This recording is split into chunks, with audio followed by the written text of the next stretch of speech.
어머니가 최근에 밥을 잘 안 드시고 옷이 점점 헐렁해지는 그냥 나이 든 거라고 생각했어요. 그런데 3개월 후 어머니는 우리 곁을 떠나셨습니다. 아버지가 갑자기 대화를 안 하려고 하고 항상 피곤해 보이셨어요. 병원에 모시고 갔는데 특별한 이상이 없다고 했습니다. 6개월 후 우리는 장례식장에서 있었습니다. 이런 후회 말들. 30년 요양병원 수간호사로 일하면서 저는 너무나 많이 들었습니다. 저는 김미영입니다. 수천 명의 노인분들의 마지막을 지켜봐 왔어요. 지금 이 순간에도 여러분의 부모님이나 할머니, 할아버지가 보내는 마지막 신호를 놓치고 계신 건 아닐까요? 그냥 나이 들어서 그런 거야라고 넘겨버리는 그 작은 변화들. 그게 바로 소중한 사람과의 마지막 시간을 알리는 경고일 수 있습니다. 충격적인 사실을 말씀드리겠습니다. 대부분의 노인분들은 떠나기 6개월에서 1년 전부터 분명한 신호를 보냅니다. 그런데 가족들 대부분이 이 신호를 알아채지 못합니다.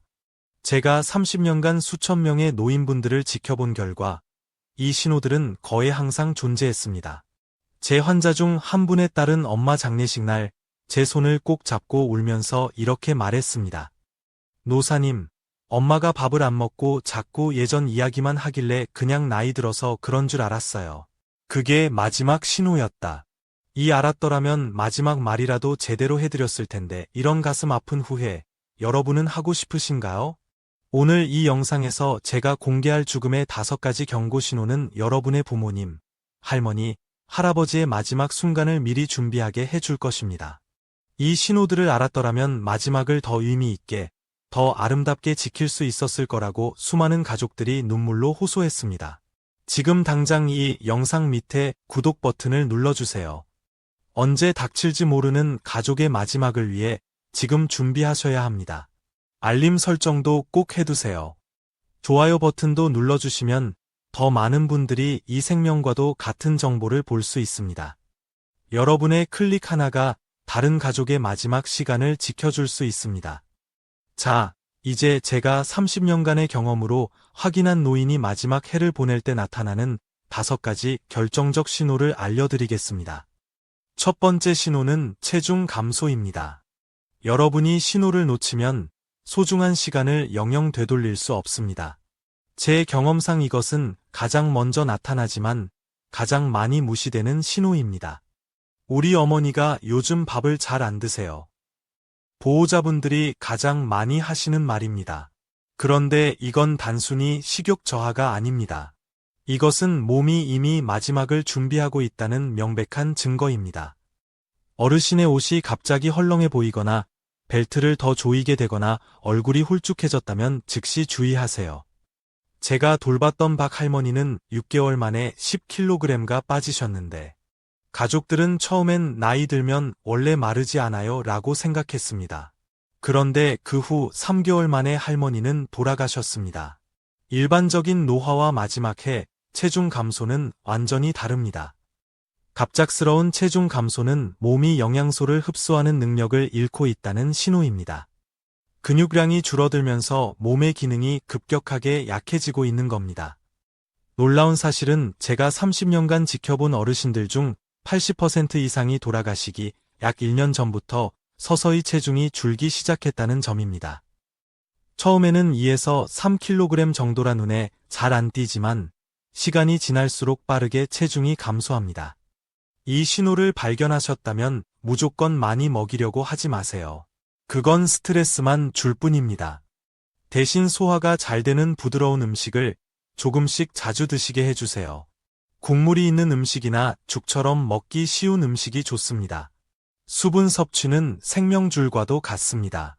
노인분들은 목마름을 잘 느끼지 못해 탈수가 쉽게 일어납니다. 하루에 8잔 정도의 물을 조금씩 자주 드시게 해주세요. 체중 감소는 다른 모든 신호의 시작점입니다. 이 첫 번째 신호를 알아채는 순간 여러분은 이미 소중한 시간을 위한 준비를 시작한 것입니다. 이 내용을 꼭 기억하셔야 합니다. 생명과도 같은 정보입니다. 두 번째 신호는 극심한 탈진과 세약입니다. 이것은 평범한 피곤함이 아닙니다. 이건 아무리 쉬어도 회복되지 않는 깊은 피로로 이 신호를 알아차린다면 소중한 시간을 준비할 수 있습니다. 제가 10년 전에 만났던 할아버지는 평생 농사를 지으셨던 분입니다. 매일 새벽 5시에 일어나 밭에 나가는 게 일상이었죠. 그런데 어느 날부터 아침에 일어나기 힘들어 하셨어요. 가족들은 나이 들어서 그렇지 라고 생각했습니다. 그런데 점점 심해져 침대에서 화장실 가는 것조차 힘들어 하셨고, 결국 그 변화가 시작된 지 7개월 만에 할아버지는 세상을 떠나셨습니다. 여러분, 극심한 피로감은 절대 그냥 지나칠 수 없는 경고입니다. 몸의 대사 기능이 점점 저하되면서 에너지를 만들어내는 능력이 급격히 떨어지는 겁니다. 몸은 이미 에너지 절약 모드로 들어가 꼭 필요한 장기 기능만 유지하고 있습니다. 이 영상을 보고 계신 분들 중에 부모님이나 할머니, 할아버지가 갑자기 계단을 오르기 힘들어하거나 조금만 걸어도 숨이 차거나 평소 하던 일상 활동도 하기 힘들어한다면 즉시 주목하세요. 이건 단순한 노화가 아닙니다. 이런 약함이 나타나면 사회적 활동도 자연스럽게 줄어듭니다. 친구 만남도 가족 모임도 너무 힘들어집니다. 그러다 점점 고립되고 감정적으로도 무기력해지는 악순환이 생깁니다. 제가 3,000명 이상의 말기 환자를 돌보며 확인한 사실은 이런 탈진이 시작되면 대개 6개월에서 1년 사이에 큰 변화가 찾아온다는 것입니다. 이 정보는 지금 메모하셔서 어떻게 해야 할까요? 제일 중요한 건 강요하지 않는 것입니다. 움직여야 건강해진다면 무리하게 활동을 시키면 오히려 스트레스만 줍니다. 대신 충분한 휴식을 허용해 주시고 작은 활동이라도 했을 때 칭찬해 주세요. 무엇보다 함께 있는 시간의 질을 높이세요. 대화를 많이 하지 않아도 됩니다. 그냥 옆에 앉아서 손을 잡아주거나 좋아하는 TV 프로그램을 같이 보는 것만으로도 큰 위로가 됩니다. 이어서 세 번째 신호인 인지 기능 저하와 내면으로의 후퇴와 나머지 두 가지 신호도 이어서 설명드리겠습니다. 세 번째 신호는 인지 기능 저하와 내면으로의 후퇴입니다. 이것은 단순한 건망증이나 노화와 완전히 다른 현상입니다. 제가 돌봤던 정 할머니는 40년간 초등학교 선생님으로 일하셨던 분입니다. 머리가 비상하게 좋으셨고, 그런데 어느 날부터 같은 질문을 계속 반복하시고, 가족들 이름도 헷갈려 하셨습니다. 지능 검사 결과는 정상이었고, 가족들은 그냥 나이가 들어서 그런가 보다 라고 생각했습니다. 그러나 5개월 후 할머니는 세상을 떠나셨습니다. 이런 변화는 뇌로 가는 혈액순환이 급격히 나빠지면서 뇌 기능이 저하되는 명확한 신호입니다. 노인분들이 갑자기 길을 잃거나 간단한 결정을 못하거나 평소 좋아하던 활동에 관심을 잃는다면 이 영상을 다시 보세요. 이건 매우 중대한 신호입니다. 특히 눈여겨봐야 할 것은 내면으로 후퇴하는 모습입니다. 평소 수다쟁이였던 분이 갑자기 말이 없어진다거나 가족 모임에서도 구석에 혼자 앉아 있거나 대화에 참여하지 않으려 할 때 이는 단순히 기분 문제가 아닙니다. 몸이 이미 에너지를 아끼기 위해 불필요한 활동을 줄이고 있는 것입니다. 또 주목해야 할 점은 과거에 대한 이야기를 많이 하게 된다는 것입니다. 현재보다는 어린 시절이나 젊었을 때 추억을 자주 이야기합니다. 이는 마치 자신의 인생을 정리하는 과정과 같습니다. 제 30년 경험에 따르면 이런 변화가 시작되면 대부분 세계에서 6개월 내에 더 큰 변화가 찾아옵니다. 이 시간이 바로 여러분이 가장 귀중한 대화를 나눌 수 있는 마지막 기회일 수 있습니다. 이런 상황에서는 어떻게 해야 할까요? 가장 중요한 건 억지로 현실로 끌어내려고 하지 않는 것입니다. 정신 차려요 하면서 강제로 대화에 끌어들이려고 하면 오히려 스트레스만 줍니다. 대신 조용하고 차분한 환경을 만들어주세요. 배경소음이 적고 밝은 빛이 강하지 않은 환경이 좋습니다. 대화할 때는 간단하고 짧은 문장으로 말하고 충분한 시간을 주는 게 중요합니다. 제가 잊지 못할 환자 중에 윤 할아버지라는 분이 계셨어요. 할아버지는 거의 말씀을 안 하시고 항상 창밖만 보고 계셨는데 어느 날 손녀가 와서 그냥 옆에 앉아 할아버지 손을 잡고 있었습니다. 그런데 갑자기 할아버지가 미소를 지으시며 손녀에게 말씀하셨어요. 이것은 언어적 소통은 안 돼도 감정적인 연결은 여전히 가능하다는 걸 보여주는 순간이었죠. 이 영상이 여러분의 소중한 분과의 마지막 대화를 위한 중요한 안내가 되길 바랍니다. 그분들이 더 이상 예전과 같은 대화를 못 하더라도 여전히 우리의 존재와 사랑을 느끼고 있다는 점을 잊지 마세요. 네 번째와 다섯 번째 신호는 서로 밀접하게 연결되어 있습니다. 이 신호들을 알아보는 것은 소중한 분의 마지막 시간을 편안하게 해드릴 수 있는 열쇠입니다. 네 번째 신호는 면역력 저하입니다. 면역력 저하는 마지막이 다가오고 있다는 분명한 신호입니다.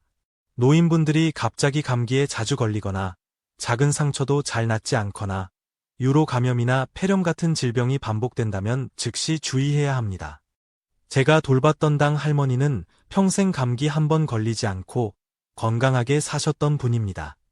그런데 돌아가시기 6개월 전부터 갑자기 감기를 달고 사셨어요. 낫다가 또 걸리고 낫다가 또 걸리고 계속 반복되었고 작은 종기의 배인 상처도 2주가 지나도 낫지 않았습니다. 가족들은 요즘 감기가 독하다라며 넘겼지만 이것은 몸의 면역 체계가 빠르게 약해지고 있다는 명백한 신호였습니다. 여러분, 우리 몸은 나이가 들면서 자연스럽게 면역력이 떨어지는 것은 사실입니다.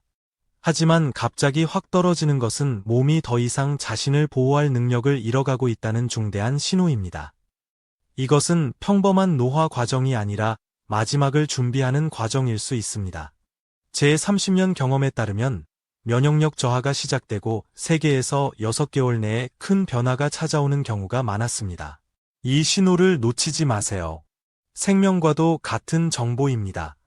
다섯 번째 신호는 호흡과 혈액순환의 변화입니다. 이건 정말 중요한 신호인데 대부분 사람들이 놓치기 쉽습니다. 호흡이 갑자기 얕아지고 숨을 쉴 때 이상한 소리가 나거나 호흡 패턴이 불규칙해진다면 즉시 주의를 기울여야 합니다. 또 손발이 항상 차갑거나 손톱이나 입술이 파랗게 변하는 것도 매우 중요한 신호입니다. 이것은 심장이 몸 전체의 혈액을 효과적으로 보내지 못하고 있다는 표시입니다. 제가 3,000명 이상의 말기 환자를 돌보며 확인한 사실은 이런 변화는 보통 마지막 단계에 가까워졌다는 신호인 경우가 많았습니다. 특히 저녁이나 밤에 호흡이 더 불규칙해지고 낮잠을 많이 자는 패턴이 나타납니다. 밤에 자주 깨거나 숨소리가 달라진다면 그것은 매우 중요한 신호입니다. 혈액순환이 나빠지면 몸의 끝부분, 즉 손발부터 차가워집니다. 그래서 한여름에도 양말을 신고 계시거나 이불을 덮고 계신다면 혈액순환에 문제가 있는 것입니다. 제가 돌봤던 이병철 할아버지는 한여름에도 두꺼운 양말을 신고 계셨는데 그 후 2달 만에 돌아가셨습니다. 이런 상황에서는 어떻게 해야 할까요? 첫째, 무리한 치료보다는 편안함에 집중하는 게 중요합니다. 호흡이 힘들어 하시면 상체를 약간 높여서 눕게 해드리고 손발이 차가우면 따뜻한 양말을 신겨주세요.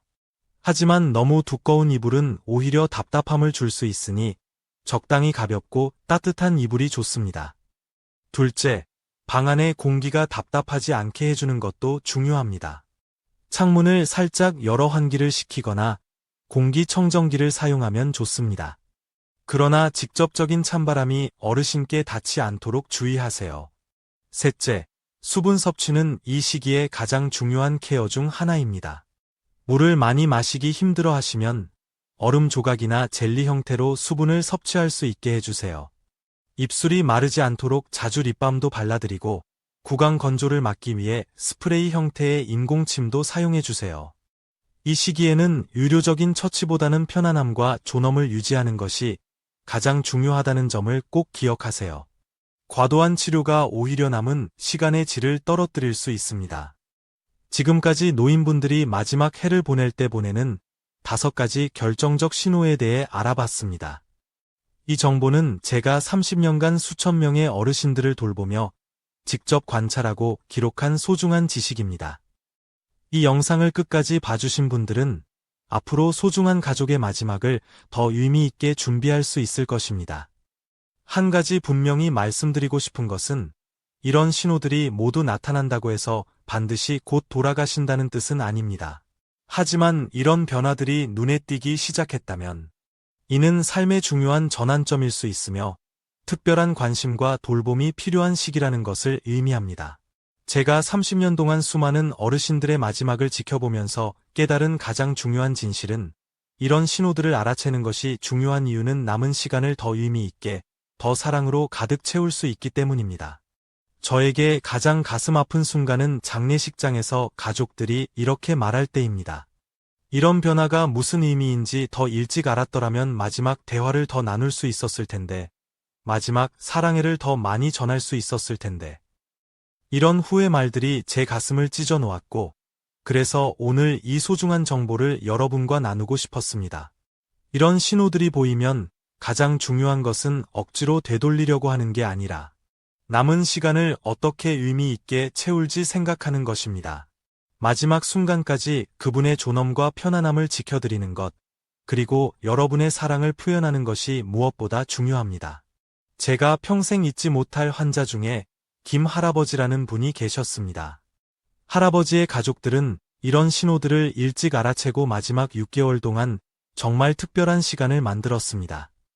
그들은 병 침대를 거실로 옮겨서 가족들과 함께 있게 했고, 손주들이 학교 다녀오면 항상 옆에서 숙제를 했습니다. 할아버지가 좋아하는 프로그램이 나올 때마다 모두 같이 보고, 할아버지가 좋아하는 음식도 조금씩 만들어 드렸죠. 가장 감동적이었던 것은 손녀가 매일 할아버지의 이야기를 녹음해 할아버지의 인생 이야기라는 가족 역사책을 만들었다는 것입니다. 할아버지는 평생 동안 하고 싶었던 모든 이야기를 할 수 있었고, 자신의 지혜와 경험을 가족들에게 남길 수 있었습니다. 할아버지는 마지막까지 행복하게 가족들과 함께 계시다가 평화롭게 눈을 감으셨습니다. 이런 아름다운 마지막이 가능했던 건 가족들이 변화의 신호를 알아채고 남은 시간을 소중하게 여겼기 때문입니다. 그들은 할아버지의 마지막 날들을 두려움과 부정이 아닌 사랑과 감사로 채웠습니다. 그럼 지금까지 설명해드린 5가지 신호를 다시 한번 요약해 드리겠습니다. 눈에 띄는 체중 감소, 극심한 탈진과 세약, 인지 기능 저하와 내면으로의 후퇴, 면역력 저하, 호흡과 혈액순환 변화. 여러분, 이런 변화가 보인다고 해서 너무 두려워하지 마세요. 오히려 이런 신호들을 알면 갑작스러운 이별이 아니라 마음의 준비를 하고 마지막을 함께 할 수 있습니다. 그리고 그 마지막 시간이 얼마나 소중한지, 그 시간을 통해 얼마나 많은 사랑과 감사를 나눌 수 있는지 깨달을 수 있습니다.